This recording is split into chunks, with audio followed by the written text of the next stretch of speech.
ഉസ്താദേ, നിങ്ങൾക്ക് ഇപ്പൊ എത്ര ശമ്പളം കിട്ടല്? ഇപ്പൊ ശമ്പളം 8000 ഉറുപ്പിക കിട്ടും, മദ്രസേന്ന് പള്ളിന്നൊക്കെ കൂടിയിട്ട്. നിങ്ങൾക്ക് ഇപ്പൊ 8000 ഒക്കെ മതിയല്ലോ.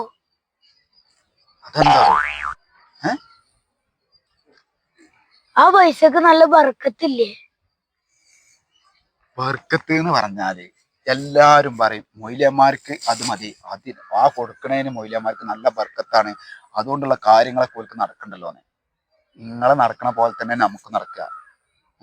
എന്താന്ന് വെച്ച് കഴിഞ്ഞാല്, നിങ്ങൾ പോണ കടയിൽ പോയി ഞാൻ സാധനം മേടിച്ചാലും നിങ്ങൾക്ക് 10 കിട്ടണ മുതൽ ഇക്ക് 2 ഉറുപ്പിക കിട്ടൂല. നിങ്ങൾക്ക് 100 കിട്ടണത് ഇക്ക് 50 ഉറുപ്പിക കിട്ടൂല. ഞാനും അതേ പൈസ കൊടുക്കണം. പിന്നെന്ന് പറഞ്ഞാല് പണ്ടൊക്കെ നമുക്ക് ടിപ്പുകൾ കിട്ടീന്. ഒരു മൗലിദ് ഉണ്ടാവും ഇക്കല്, അങ്ങനെ കുറ്റൂസ, ഇങ്ങനെ പലതും. ഇതൊക്കെ ഇപ്പൊ ന്യൂജനും അതും ഇതൊക്കെ വന്ന കാരണം ഇപ്പൊ ആരും വിളിക്കണില്ല. ഇപ്പൊ ഒരു കുറ്റടിക്കലുണ്ടെങ്കിൽ അത് എഞ്ചിനീയറാ ചെയ്യണത്. അതിനിപ്പോ മൊയ്ലിയന്മാരെ വിളിക്കണില്ല. കട്ടിലപ്പൊക്കെ ഇനിയിപ്പോ ഓലനാണ് ചെയ്യാ, അല്ലെങ്കിൽ കല്ലിടൽ ഓലനാണ് ചെയ്യാണ്. അപ്പൊ അതുകൊണ്ട് മൊയ്ലിയന്മാർക്ക് പഴയമായിട്ടുള്ള വരുമാനം ഇല്ല. അല്ലെങ്കിൽ അവിടുന്ന് ഇവിടുന്നൊക്കെ പാടായിട്ട് 10, 100, 200 കിട്ടി നമ്മളെ കാര്യങ്ങൾ, അന്നാമത്തെ കാര്യങ്ങൾ കഴിഞ്ഞു പോയിന്ന്.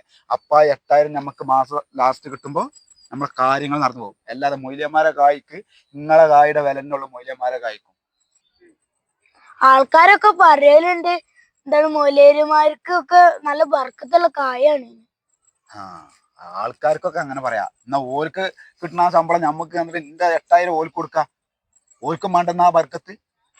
മൊയ്ലിയന്മാർക്ക് മാത്രം മതി ബർക്കത്ത്, ഓർക്കും വേണ്ടേ? ഓർക്ക്